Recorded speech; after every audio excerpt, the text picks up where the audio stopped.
नमो अरहंतारं नमो सिद्धारं नमो आर्याणं नमो वज्रायाणं नमो लोये सव साहूरं शुद्धात्मानमनेकान्तं साधुमुत्तम मंगलम वंदे संदृष्टिसिद्ध्यर्थं संदृष्ट्यर्थप्रकाशकं मंगलम भगवान वीरो मंगलम गौतम गणे मंगलम कुंदकुंदाद्यो जैन धर्मोस्तु मंगलम सर्वमंगल मांगल्यम सर्वकल्याणकारकम प्रधानम सर्वधर्माणां जैनम जयतु शासनम प्रगटे निज अनुभव करे चेतन सत्ता रूप सब ज्ञाता लक्ष्य नमो समय सार शिवभूप समय सार जिनराज हैं स्यादवाद जिनवेन मुद्रा जिन निर्गंथता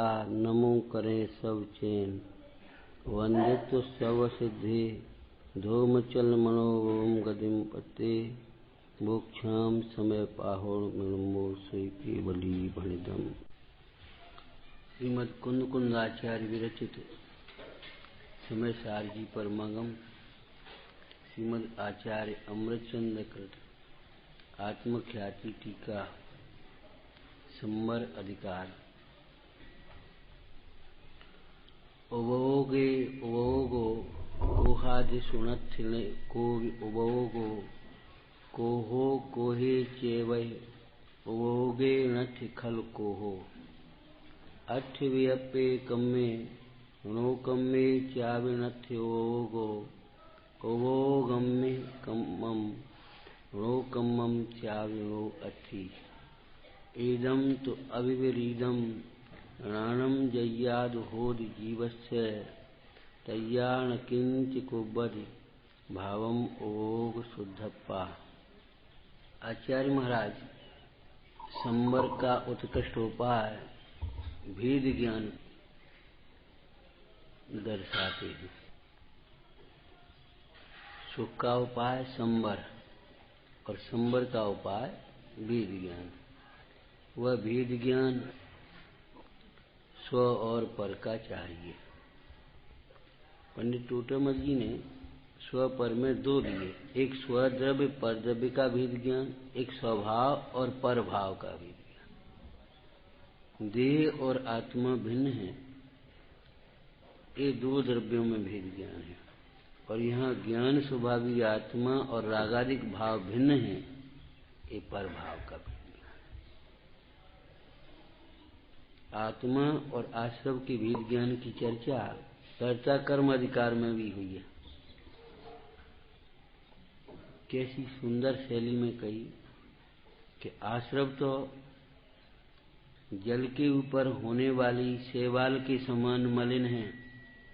आश्रव भाव जल के ऊपर रहने वाली शैवाल काई के समान मलिन है। और भगवान आत्मा तो सदा काल अति निर्मल है। जैसे काई के भीतर जल, दृष्टांत एक देश होता है, ऐसे काई और ऐसे जल भीतर है। इस प्रकार से सर्वांग घटित नहीं करना कि तो पर्थ ऊपर होती होगी, ऐसा नहीं है। भावात्मक दृष्टि से समझना। भगवान आत्मा तो अति निर्मल, सदा काल अति निर्मल है। दूसरा भेद ज्ञान आश्रव विपरीत अर्थात जड़ रूप हैं। आश्रव जड़ रूप हैं। आश्रम में चेतनता नहीं है। आश्रव न अपने को जानते हैं और न आत्मा को जानने की तो बात ही नहीं। और भगवान आत्मा तो सदा काल चैतन्य स्वरूप है, चित स्वरूप है। तीसरा आश्रव दुख के कारण है और भगवान आत्मा तो सदा काल सुख स्वरूप है, दुख का अकारण है। दुख का अकारण, दुख का कोई कारण ही नहीं है।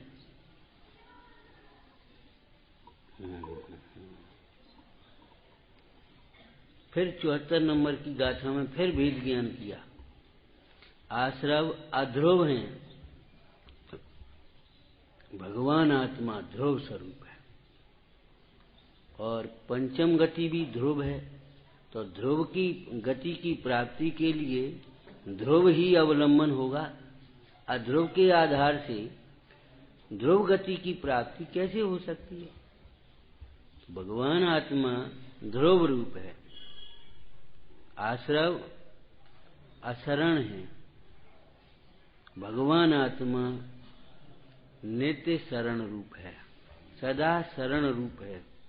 अथवा तो एक दूसरे अर्थों में अपन कह सकते हैं कि भगवान आत्मा को शरण की आवश्यकता ही नहीं है।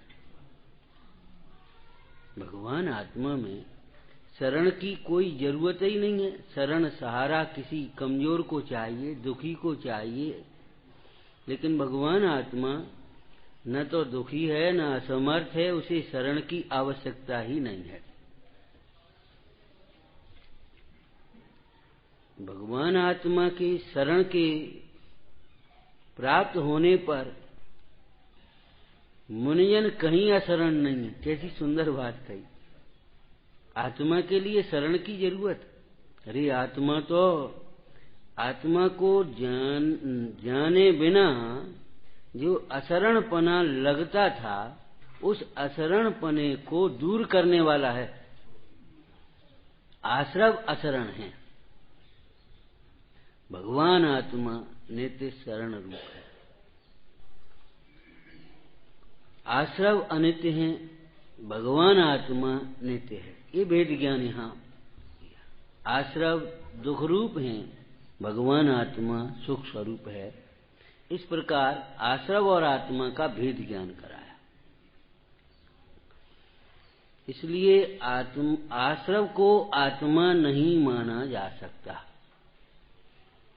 और आश्रव को आत्मा माने तब तक आत्मा की प्राप्ति संभव नहीं है।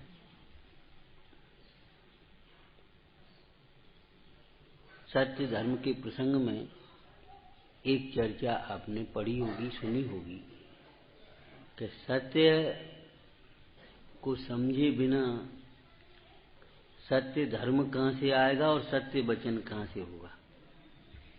सत्य समझा जाए सबसे पहले। सत्य धर्म का मतलब है सत्य श्रद्धान, सत्य ज्ञान, सत्य आचरण, सत्य दृष्टि ज्ञान वृत्तानि, वो सत्य धर्म है। और ऐसा सत्य धर्म जिसके जीवन में प्रकट हुआ, उसके द्वारा जो सत्य प्ररूपणा होती है, वो सत्य वचन कहलाता है। सत्य वचन से तीर्थ की प्रवृत्ति होती है। अब असत्य को सत्य मानने से क्या होगा?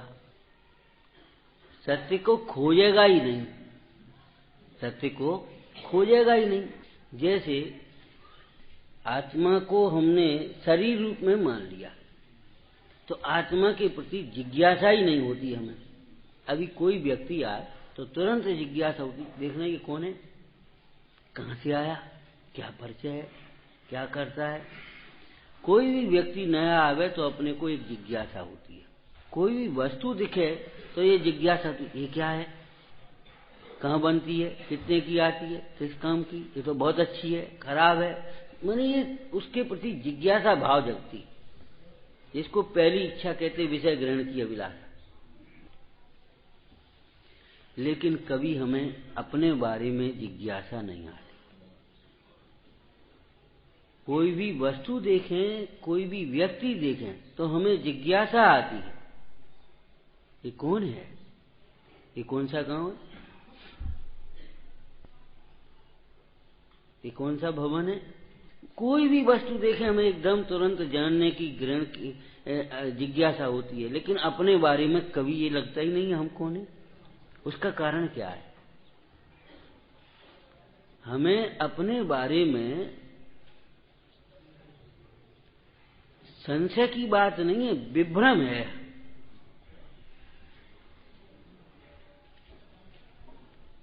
संशय और विभ्रम में अंतर तो है। विरुद्ध अनेक कोटि स्पर्श ज्ञान संशय, और विरुद्ध एक कोटि स्पर्श ज्ञान विभ्रम। माने हमें ये लगता है हम तो ये हैं, अब हमें जिज्ञासा क्या है। इसलिए हम अपने बारे में कभी जिज्ञासु भी नहीं हो पाए। आचार्य अमृतचंद देव ने प्रेरणा की, भैया तत्व कौतूहली सन, तत्व के प्रति जिज्ञासा तो आए।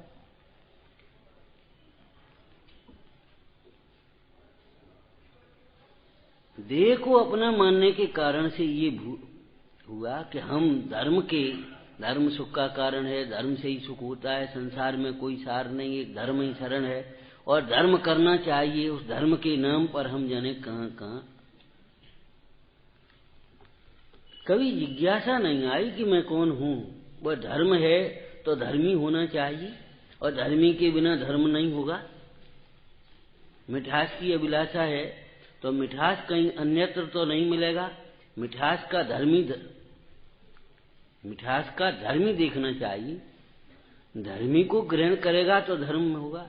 धर्मी के आश्रय बिना धर्म कहां से होगा। तो हमें धर्म धर्म धर्म धर्म करना, अरे धर्म समझना पहले तो।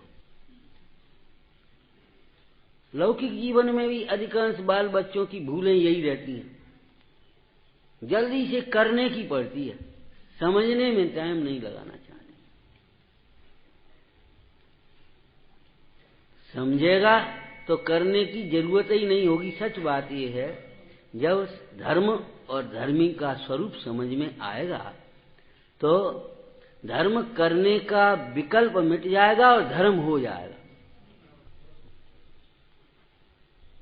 कर्ता कर्म की भाषा में अगर अपन कहें तो धर्म में कर्तृत्व तो नहीं है, कर्तृत्व बुद्धि, कर्तृत्व के विकल्प धर्म में नहीं है। धर्म करना धर्म करना धर्म करना, अरे करने से धर्म नहीं होता। कर्तृत्व के अहंकार वालों को धर्म नहीं होता। धर्म धर्मी के आश्रय से होता है। करने में धर्म नहीं है और धर्म में करना नहीं। जब करने के विकल्प मिट जाते हैं और चित्त वस्तु स्वरूप को विचारते हुए शांत होता है, तब धर्मी के आश्रय से धर्म होता है। धर्म ज्ञाता स्वरूप है, ज्ञातृत्व रूप है धर्म, कर्तृत्व रूप नहीं। तो भगवान आत्मा नित्य शरण भूप है। भगवान आत्मा सुख स्वरूप है, सुख का कारण है। ये भेद ज्ञान कराया। ऐसा भेद ज्ञान करके आश्रव से भिन्न आत्मा को अनुभवे, आश्रव से भिन्न आत्मा में अहमपना आवे, तो ये जीव को सुख शांतता की प्राप्ति होवे। उस आत्मा में अहमपना होने से, एकत्व होने से ही अजीव में एकत्व टूटता है, जीव जीव का भेद ज्ञान होता है। और आत्मा स्वरूप में ये जीव जब एकाग्र उपयोग होता है, तब कर्तृत्व के अहंकार से रहित होता है। आत्मा के आश्रय बिना कर्तृत्व का अहंकार भी नहीं मिटता।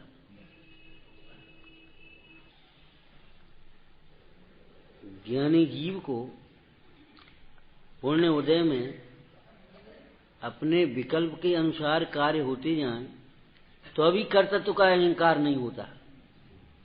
जो अपने को आत्मा अनुभवता है, ज्ञाता स्वरूप अनुभवता है, उसे पूर्ण के उदय में विकल्प के अनुसार कार्य होते जाएं तो अभी उसे कर्तृत्व का अहंकार नहीं होता। और अज्ञानी जीव को अपने विकल्प के अनुसार कार्य न हो तो अभी कर्तृत्व का अहंकार नहीं टूटता।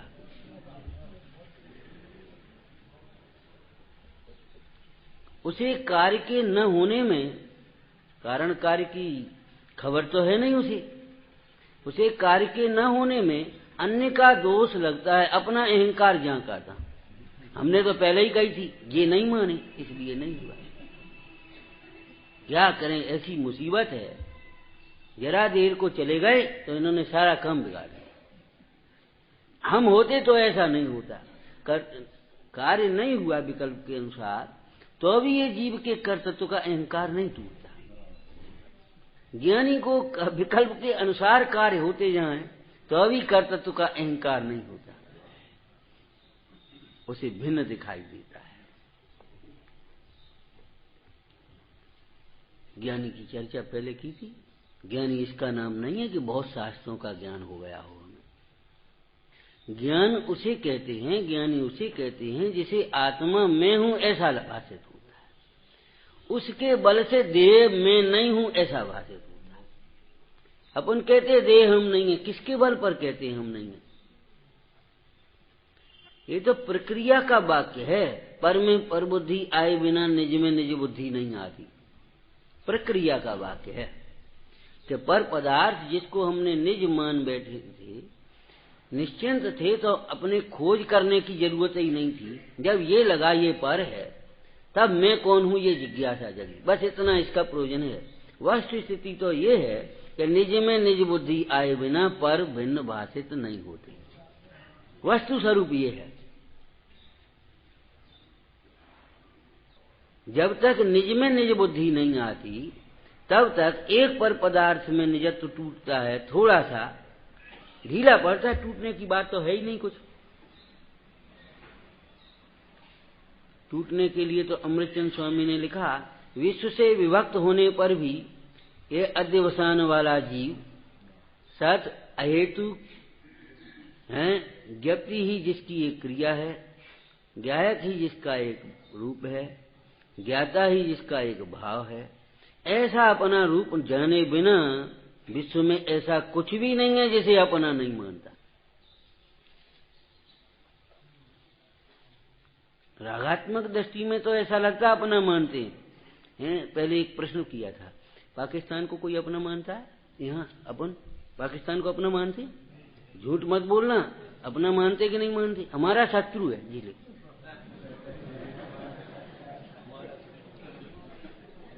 विश्व में ऐसा कुछ नहीं है जिसे अपना नहीं मानता, जो अपने को नहीं मानता। इसीलिए जो अपने को आत्मा नहीं अनुभवता, उसके अनंतानुबंधी कसाय चल रही है। क्रोध भी अनंतानुबंधी, अनंत पदार्थों के प्रति क्रोध है। हमारा पड़ोसी है, हमारा लगाए बिना तो किसी को जानता नहीं। किसी रूप में बदल जाए वो बात अलग है। हमारा मित्र है, मित्र है, उसमें हमारापन तो ऐसा लगता है कि हमारापन है, और शत्रुपन की कल्पना। मुंडराज का दृष्टांत दिया था, याद है? एक मुंडराज आत्म ध्यान में बैठे, सर्दी का समय था। एक भूला भक्त उधर से निकला, किसान, जैन धर्म की उसे कुछ खबर नहीं, निकाली दी इतनी ठंड में। तो अपन को ठंड लगती है, इनको भी तो लगती है। नहीं लगती, ये समझ में नहीं आता। बोलो, अपने को ठंड लगती है, मुंडराज को नहीं लगती? क्या कह रहे? लगती है। क्यों? कि अपने को शरीर माना, उन्हें भी शरीर माना। अरे भाई, आपको ठंड लगती है, मुंडराज को ठंड नहीं लगती। नहीं लगती भैया। क्यों? वे अपने को शरीर नहीं देखते, वे अपने को आत्मा देखते हैं। सर्दी का ज्ञान होते हुए भी सर्दी में एकत्व तो नहीं है, सर्दी में इष्ट अनिष्ट की कल्पना नहीं है। इसलिए सर्दी के लक्ष्य से दुख का वेदन भी नहीं लगती उनको भैया। लगती है। अपन को भूख लगती है, उनको भूख लगती है। ऐसा जो अपन मानते हैं वही वे अपन मानते हैं। ऐसा क्या मुंडराज का स्वरूप है? ऐसा नहीं है भाई। उस भोले प्राणी को कुछ खबर नहीं। उन्होंने कहा अपने को ठंड लगती है, इनको भी ठंड लगती है। एक लिया चादर अपना और उड़ा दिया कि अपन कमीज तो अभी पहने हैं, चादर उड़ा दिया। ठीक, अब चादर उड़ा ऊपर पड़ा है शरीर पर। मुंडराज को परिग्रह हुआ? नहीं हुआ। परिग्रह हुआ? नहीं हुआ। उनको ये विकल्प आ जाए, कैसा मूर्ख है, चादर डाल दी। कोई देखेगा तो क्या कहेगा, ये महाराज चादर ओढ़े हैं। इसलिए कोई देख ना पाए तब तक इसको हटा देना चाहिए। बोलो, परिग्रह हुआ कि नहीं हुआ? ये है।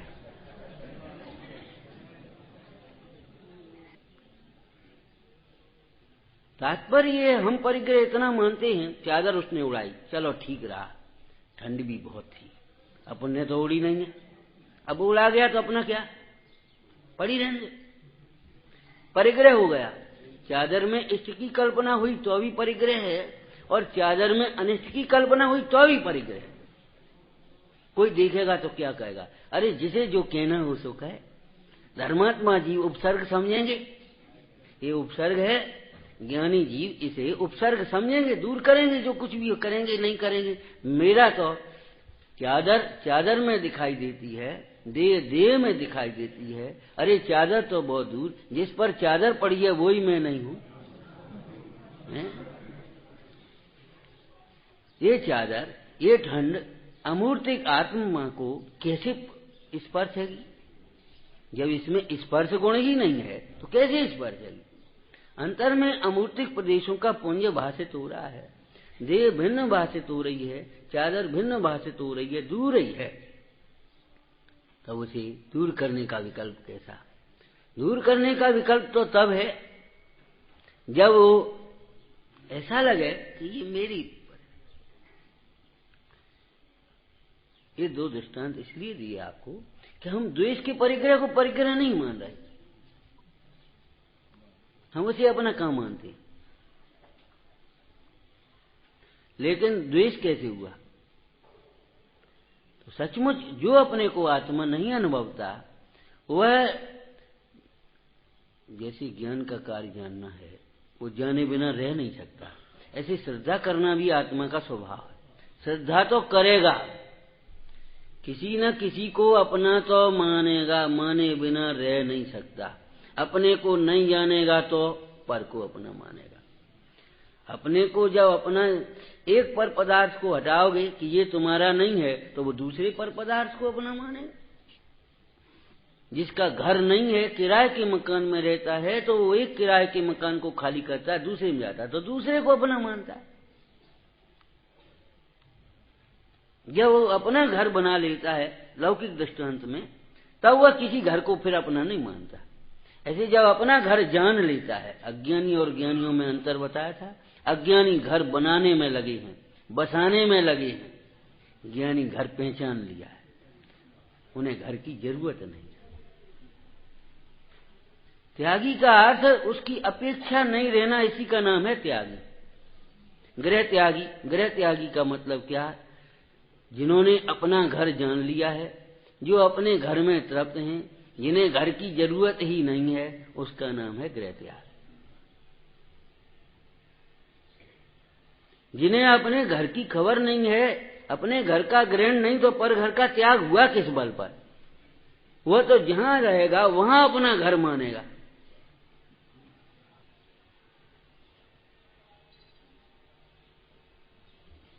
तो जब आत्मा में अहमपना आता है, ये मैं हूं, तब देह भिन्न भाषित होती है। और आत्मा जब निज रूप भाषित हुआ, उस समय शुष्कता तो है नहीं, आनंद भी होता है। शुद्ध जीव के जानने पर जाननहारे को ज्ञान भी है, और अकेला ज्ञान है ऐसा नहीं, जानकारी मात्र नहीं, ज्ञान भी है, सुख भी है, और आगे भी बढ़े तो प्रभुता भी है, बल भी, एक अपूर्व बल प्रकट होता, आत्म बल, जिस बल के आगे समस्त भगवती आराधना में एक चर्चा आई। इससे छपक, जिसको कहते मुंडाज, समाधि में स्थित मुंडाज को छपक कहते हैं। छपक मुंडाज किसी कारण से कुछ थोड़ी सी परिणाम में चलता को प्राप्त हुए, तो आचार्य महाराज उन्हें कोमल संबोधन करके स्थित करते हैं अपने वैराग्य में, स्वरूप में।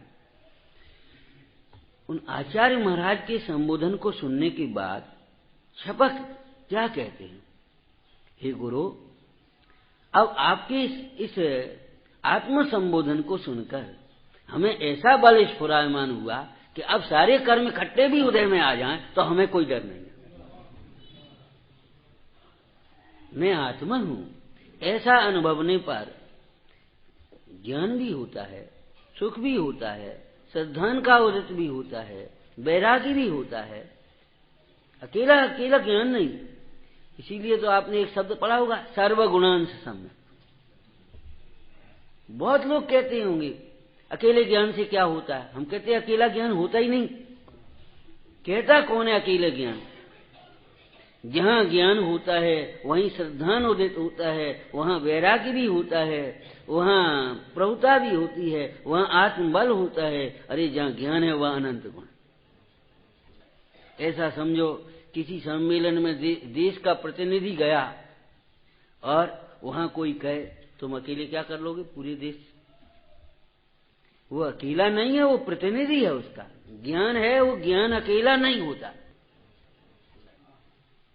ज्ञान मात्र भाव में अनंत शक्तियां ज्ञान की अंतःपाठनी अनंत शक्तियां हैं। ज्ञान मात्र भाव में अनंत शक्तियां उछलती हैं। जहाँ सम्यक ज्ञान रूप परिणमन होता है वहाँ सम्यक दर्शन भी है, वैराग्य भी है, सुख भी है, प्रभुता भी है, बल भी है, अनंत गुण स्फुरायमान। यहाँ गुण में निर्मल परिणमन। तो जहाँ सुख प्रकट हुआ ना आत्मा का अनुभव जनित, तब आश्रव दुख रूप भाषित होते हैं। खाली आश्रव पढ़ने से और तर्क वितर्क से दुख रूप भाषित होते ऐसा नहीं समझ लेना चाहिए।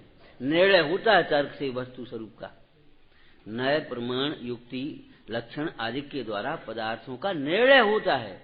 लेकिन सचमुच वे रागादिक आश्रव भाव हे तब भाषित होते हैं जब उपाधि पर नजर होती है। जैसे देह पर भाषित तब होता है जब स्व पर नजर होती है। कल कहा था ये भिन्न तब भाषित होते हैं जब अपने से अभिन्न होता है। ऐसे ही जब सुख का स्वाद नहीं आया तो दुख भाषित कैसे हो? उसी में तुलना कर लेता है, किसी दुख को दुख मान लेता है और किसी दुख को सुख मान लेता है।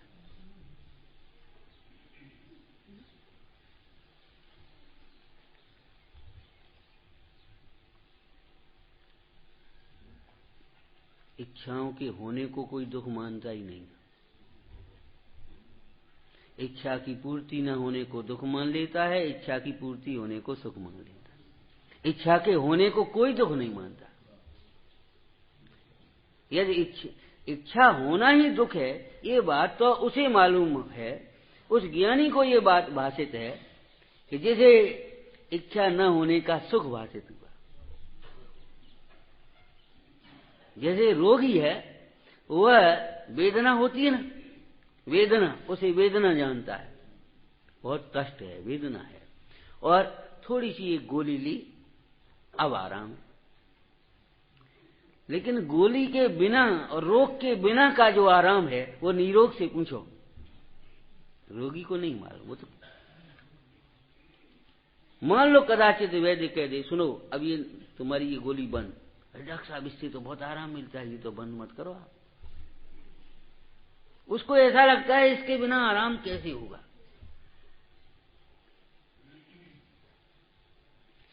तो रागादिक हे कहना अलग बात है, रागादिक हे विचार लेना युक्ति से अलग बात है, रागादिक हे भाषित होना अलग बात है। हे का नियम सारजी टीका में अर्थ किया न उपादेयम हेयम। जैसे पर का अर्थ जो निज नहीं है, स्व नहीं है, उसे पर कहते हैं। ऐसे ही हे का जो उपादेय नहीं है वह पर हे है। गाथा में कहा जीवादि बहि तच्चम हेयम, और टीका में जीवादिक 7 तत्वों का समूह वास्तव में परद्रव्य होने से उपादेय नहीं है। ये शैली क्यों अपनाई? तो फिर उपादेय क्या है? हे का ज्ञान हे के लिए नहीं, हे का ज्ञान हे है अर्थात उपादेय नहीं है, तो उपादेय कौन है?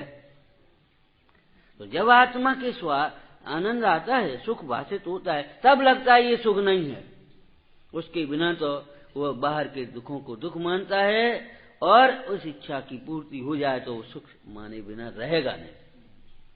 मिलो निराकुल स्वाद न यावत, मिलो निराकुल स्वाद न यावत, तावत पर परनति हित मानी। कौन अहित रूप मनवाएगा? क्यों भाई अपन स्वाध्याय कर रहे, पूजा करी, बहुत आनंद आता है कि नहीं? आनंद आता है। कहां से आता है भैया बताओ? समझ में आया? आ गया समझ में। कैसी कहां से आ गई समझिए? अंतर्मुख आप हुए नहीं, आनंद आ कहां से गया, समझ आंख से गई। लगता है बहुत आनंद आता है, ऐसा लगता है यहीं रहो, वाह इसका मतलब मुक्ति मार्ग में मत जाओ, यहीं रहो। ऐसा लगता है सुनते ही रहो, इसका मतलब क्या हुआ, ऐसा लगता है देखते ही रहो। ये है क्या मामला? देखो, ज्ञेयों के लक्ष्य से मिथ्या संतोष होता है, वो मिथ्या सुख है, सुख की कल्पना है, और वहां तृष्णा जन्म देती। अंतर्मुख हुए बिना न तो समझ होती है न सुख होता है। हमें लगता है हाँ समझ में आ गया, हमें लगता है बहुत आनंद आता है। सच बात तो ये है, अब क्या कहें, ये तो अध्यात्म है भाई, आनंद का घात होता है। और यहां आनंद मान करके बैठ गए हैं, इसीलिए हमारे उपयोग अंतर्मुख नहीं होता है, इसीलिए आनंद का द्वार नहीं खुलता। आनंद तो उन्हें आता है जो ये सुनने के बाद अंतर्मुख होते हैं। सुनने के बाद जो अंतर्मुख होते हैं, तो अंतर्मुख परिणति में आनंद प्रकट होता है, बहिर्मुखी परिणति में आनंद कैसे आएगा?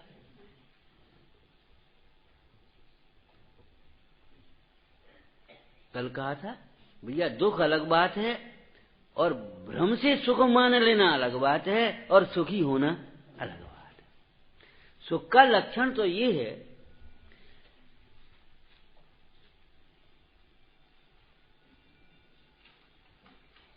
एक विषय को छोड़कर दूसरे विषय में प्रवृत्ति नहीं हो बाहर से। जो सुख का लक्षण तो ये है कि इच्छा उत्पन्न नहीं हो, बहुत आनंद आता है, ऐसा लगता है सुनते ही रहें। तो इच्छा उत्पन्न हुई, इसका मतलब आनंद नहीं आया। अरे ये तो अच्छा भाव है। अरे अच्छे और बुरे की बात नहीं कर रहे, अपने पराये की भेद ज्ञान कर रहे अभी।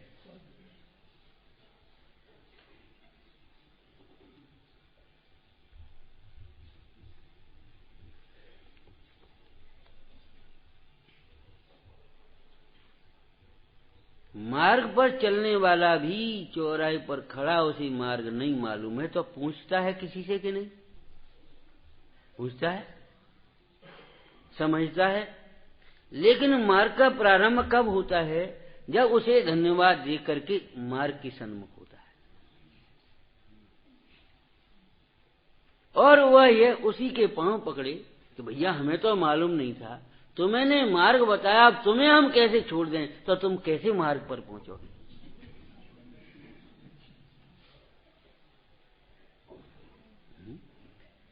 लेकिन लौकिक में तो कितना चतुर है, उसने पूछा, उसने बताया, और कुछ पूछना हुआ पूछा, समझ में आ गया, और भैया धन्यवाद।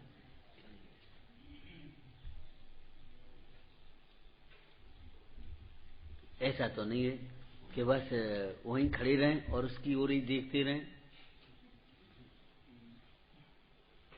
ऐसा तो नहीं होता। समझ का पिंड भगवान आत्मा है, ज्ञान अंतर से आता है। आत्मा के आश्रय से सम्यक ज्ञान होता है, आत्मा के आश्रय से सम्यक दर्शन होता है, आत्मा के आश्रय से सम्यक चारित्र होता है, आत्मा के आश्रय से प्रभुता होती है। जब ये जीव अपने को आत्मा अनुभवता है, तब सुख प्रकट हुआ, तब ये आश्रम दुख रूप भाषित होते हैं। आप घूमने जाते हैं गर्मी के दिनों में नदी के किनारे, कितनी ठंडक लगती है।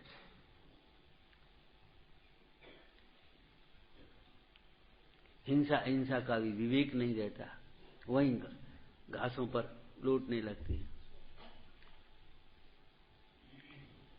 ऐसा लगता है एक आध डुबकी लगाएं वहीं। अरे रे प्रभु, विचार करो कितना ठंडक लगती है वहां।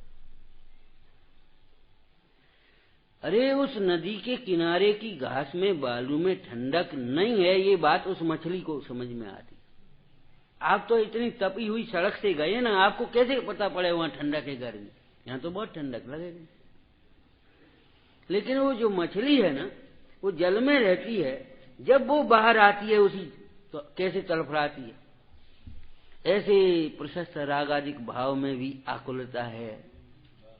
ये बात कब समझ में आए, जब इतना राग से रहित चैतन्य की अनुभूति का स्वाद आ।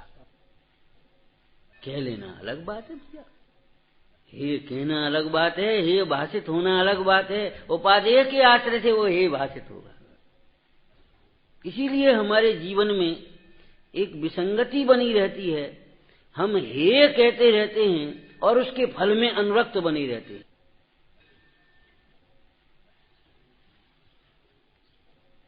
हम हे तो कहते रहते हैं और उसके फल में निरंतर अभिलाषी बने रहते हैं। उसके फल को पाकर के मगन ही हो जाते, ये समझो।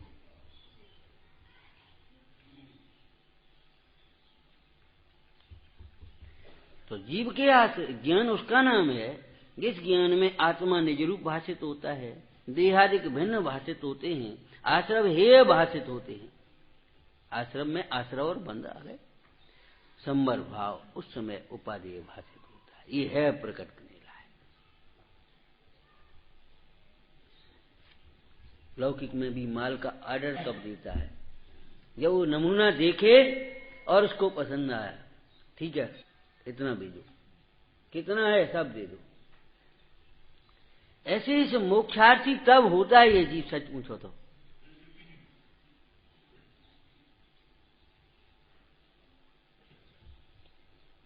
ऐसे सम्यक ज्ञान को ज्ञान कहते हैं। इसके विपरीत ज्ञान को अज्ञान कहें, कुज्ञान कहें। रागादिक का पोषण होता है, विषयों का पोषण, इसलिए उसका नाम कुज्ञान है। और उसमें आत्मज्ञान नहीं है, सुख और सुख के मार्ग का भी ज्ञान नहीं है, इसलिए उसका नाम अज्ञान है। न ज्ञानम अज्ञानम। तो ज्ञान नहीं है, किसका ज्ञान नहीं है? अपना ही ज्ञान नहीं है उसमें। जब अपना ज्ञान नहीं है तो देहादिक भिन्न है, ऐसा भी ज्ञान नहीं है।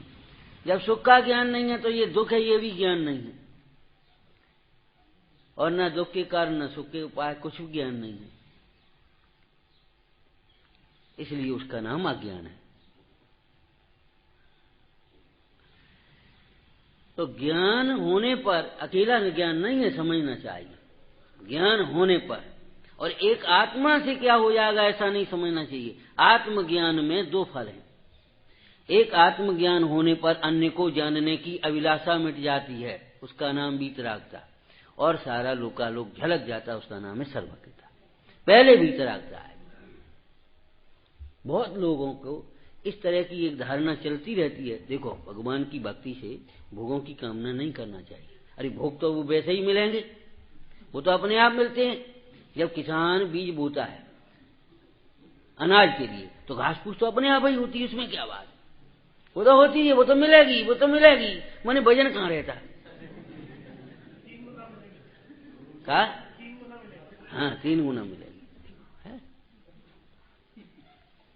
भले आदमी एक बात बताएं, अगर दृष्टांत में ही समझना है तो वो अनाज के साथ भूसा होता है, उसको देखकर पशु खुश होते हैं।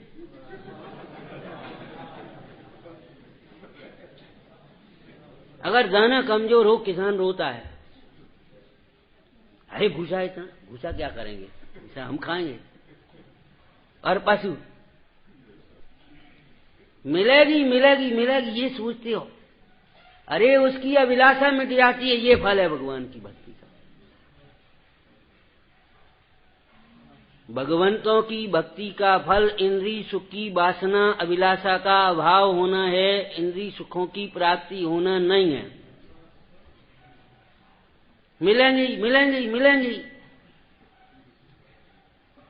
तुझे भगवान की भक्ति है ही नहीं, सच पूछो तो। तूने भगवान को पहचाना ही नहीं है, इसलिए तुझे कहो तो मिले न मिले कोई जरूरी नहीं है।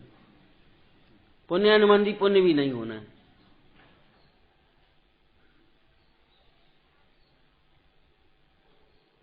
मिलेगी पे भजन क्यों है? भगवंतों का दर्शन करने से पहले इंद्रिय सुख की वासना थी। अब यहां भगवान का दर्शन किया तो अतीन्द्रिय सुख समझ में आया। अतीन्द्रिय सुख ही सुख है, इंद्रिय सुख तो दुख ही नहीं, समस्त दुखों का मूल है।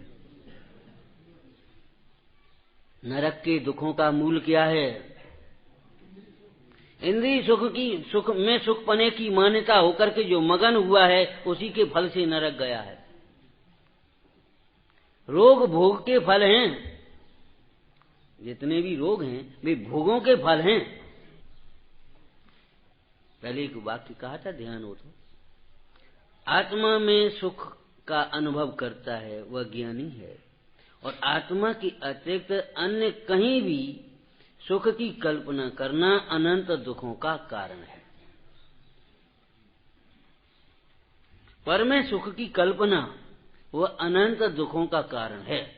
आत्मा का सुख आत्मा में है, आत्मा से प्रकट होता है, ऐसा निर्णय करना ये मुक्ति मार्ग की भूमिका है, पात्रता है।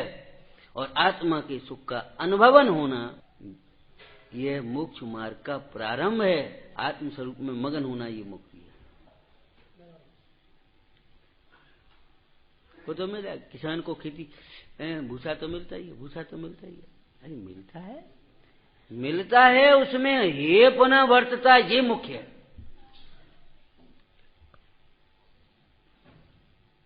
ज्ञानी को भी राग आता है। अरे ज्ञानी को राग आता है, ये भजन क्यों देते हो? ज्ञानी को राग के काल में भी भेद ज्ञान वर्तता है। राग आता है इसलिए वो ज्ञानी नहीं, राग के काल में भेद ज्ञान वर्तता है इसलिए वो ज्ञानी है। ज्ञानी को भी राग होता है, ऐसा दृष्टांत बनाकर यदि आप अपने राग का पोषण करेंगे तो कभी ज्ञानी नहीं हो सकेंगे।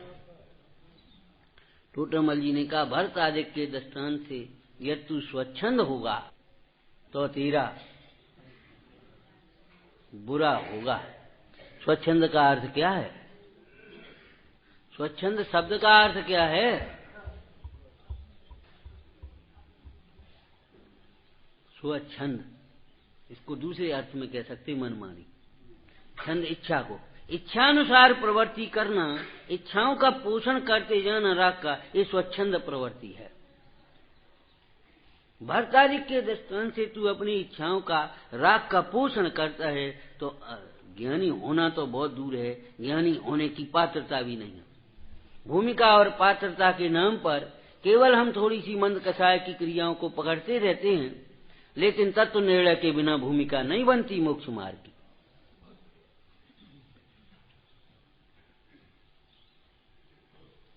हम आपसे कहें कि जाओ अमुक को बुला के लाओ, अब साहब गाड़ी तो चाहिए, गाड़ी ले जाओ, ड्राइवर चाहिए, ड्राइवर ले जाओ, पैसा चाहिए, पैसा ले जाओ। अरे ये तो सब ठीक है, जिसे बुलाना है उसे पहचानते भी हो कि नहीं, ये बताओ।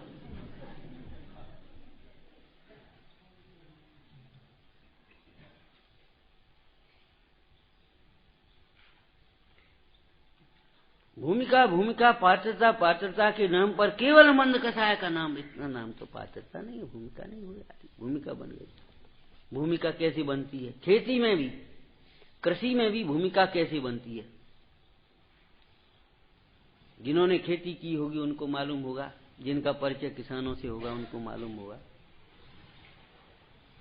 भूमि की तैयारी क्या बोना है इस आधार पर की जाती है।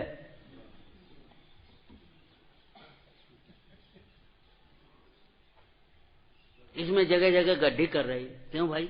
इसमें तो आम के पेड़ लगाने हैं, ये इसमें ईख लगानी है, इसमें गेहूं बोना है। खेत की तैयारी भूमिका किस आधार पर होती बोला? बोना क्या है?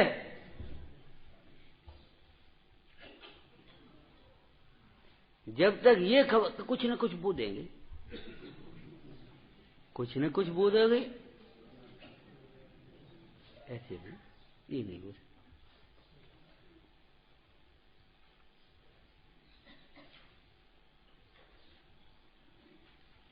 जिस प्रकार चले बिना नहीं पहुंचते, उसी प्रकार विपरीत दिशा में चलने पर भी नहीं पहुंचते, और विपरीत दिशा में चलना न चलने से भी ज्यादा खतरनाक है। अज्ञान से भी ज्यादा खतरनाक अज्ञान में ज्ञान का भ्रम है, ज्ञान का मार्ग है, वह हमें अंतर्मुख नहीं होने देता।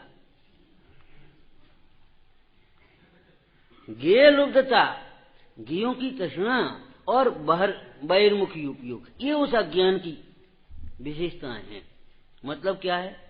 कुछ जाना और अधिक जानो, और जानो, और जानो, और जानो, और जानो, और फिर दूसरों को बता। बस इतना सा रह जाता है। सुनकर के अंतर्मुख होने की प्रक्रिया जिज्ञासा भाव नहीं हो पाता, ये ज्ञान की अज्ञान की वृद्धि हो गई है, ये समझो। और फिर मालूम है उपेक्षा बुद्धि कैसी होती है? बेई बातें हैं रोज रोज, चाहे एक दफे सुनो चाहे 100 दफे सुनो, वारे भीतर आ गई। ये नहीं जानता बेई भोगे कि एक दफे भोगो चाहे 100 दफे भोगो, वहां नहीं लगाएगा। वही धंधा है, जिंदगी भर करते करते हो गई, अब कब तक करेंगे, अब तो यहां से हटें, वो नहीं सोचे। बेई बातें हैं, हम तो क्यों दफे सुन रही, वही बात है, कोई विशेष नहीं। वही तुम्हारा विशेष खबर ही नहीं, विशेष कहते किसको है? विशेष ज्ञान अलग होता है। शिवभूति मुनिराज को विशेष ज्ञान हुआ था। विशेष ज्ञान माने आप समझते अधिक ज्ञान, कोई तर्क वितर्क का ज्ञान, धारणा का ज्ञान, ये ज्ञान नहीं। विशेष ज्ञान माने जो देहादिक से भिन्न अपने को जानता है, अपने कार्य को साधना जानता है।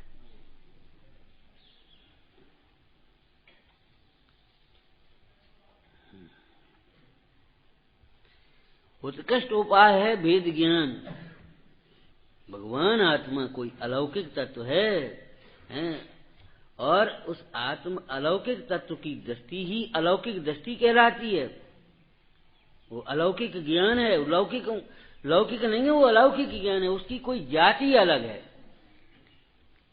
आपकी भाषा में क्या करें, अपनी भाषा को आप अपनी भाषा नहीं मान पाते। कुछ अंग्रेजी हो तो सोचते हैं कि हाँ ये हमारी भाषा है, इसमें जल्दी समझते हैं। अरे आपकी भाषा प्राकृत है, आपकी माँ की भाषा ये प्राकृत है।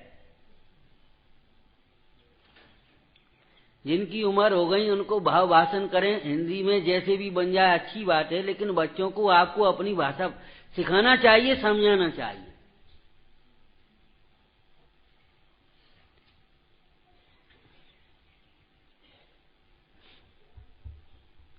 क्वालिटी अलग है, क्वांटिटी अलग है। मतलब बहुत होना अलग बात है और बहुत प्रकार का होना अलग बात है। ये ज्ञान कोई अलग प्रकार का ज्ञान है, विशेष ज्ञान इसलिए कहा। बहुत ज्ञान के अर्थ में विशेष ज्ञान नहीं है। विशेष ज्ञान का मतलब ये, आपका कितना भी बाहर का ज्ञान था, वो ज्ञान देह को अपना ही तो मानता था, इंद्रिय सुख को सुख ही तो मानता था। अब ये भगवंतों का दर्शन करने पर, भगवंतों की वाणी सुनने पर जो आत्म स्वरूप का निर्णय हुआ, अंतर्मुख उपयोग हुआ, तो विशेष ज्ञान हुआ। ये ज्ञान तो विशेष ज्ञान है। इस ज्ञान में देहादिक भिन्न भाषित होते हैं, रागादिक दुख रूप भाषित होते हैं। ज्ञान वैराग्य व आनंद रूप भाषित होता है, सुख रूप भाषित होता है। इस आत्मज्ञान का नाम विशेष ज्ञान है। तो उस कर्ता कर्म अधिकार में आश्रय और आत्मा के भेद ज्ञान का एक प्रसंग है वहां। यहां आश्रय और आत्मा के भेद ज्ञान का दूसरा प्रसंग क्या कह रहे? उपयोग में उपयोग। अस्थि से प्रारंभ किया है। अस्थि में नास्ति आएगी। ये क्या नहीं है? अगर अपन पूछें ये क्या नहीं है, कितना कहें क्या नहीं है? अनंत नहीं है। ये पुद्गल है, अन्य कुछ नहीं है। एक अस्थि में अनंत अनास्थि आ गई। और सचमुच मूल स्वरूप को बताए बिना भूल नहीं समझा जा सकता। बहुत बच्चे बोले डर लगता है, क्यों? गलती ना हो जाए इसका डर लगता है। मैंने कहा गलती तो होती ही नहीं। सही को समझो अगर डर लगता है, सही समझना नहीं है और गलती का डर लगता है, झूठ बोलते। जब तक सही नहीं समझेंगे तब तक गलती होती रहेगी। एक गलती दूर, अब गलती हो गई अब नहीं करेंगे, कल दूसरी करोगे, परसों तीसरी करोगे, गलती तो होती ही रहेगी। जीव तत्व की भूल बताना था। भूल काहे की बताना था? जीव तत्व की। और प्रारंभ कहां से किया? चेतन को है उपयोग रूप। महाराज जी कहां पूछ रहे थे हम तो जीव तत्व की भूल पूछ रहे हैं। कीर्तन को है उपयोग रूप, बिन मूरत चिन मूरत अनु। पुद्गल नव धर्म अधर्म काल, इनते न्यारी है ताको न जान। बस खत्म हो गई बात। भूल अपने को जीव नहीं मानना, अन्य कुछ भी मानना, ये सब भूल में कर बैठे। इसी शैली में ये बात यहाँ कही है, उपयोग में उपयोग। अब उपयोग कहीं अन्य देखना ये भी भूल है, और उपयोग में कुछ अन्य देखना ये भी भूल है। संवर कहाँ होता है? उपयोग में उपयोग। अर्थ आज नहीं कर रहे, समझ में आया? समय हो चुका। उपयोग में उपयोग संवर हो गया।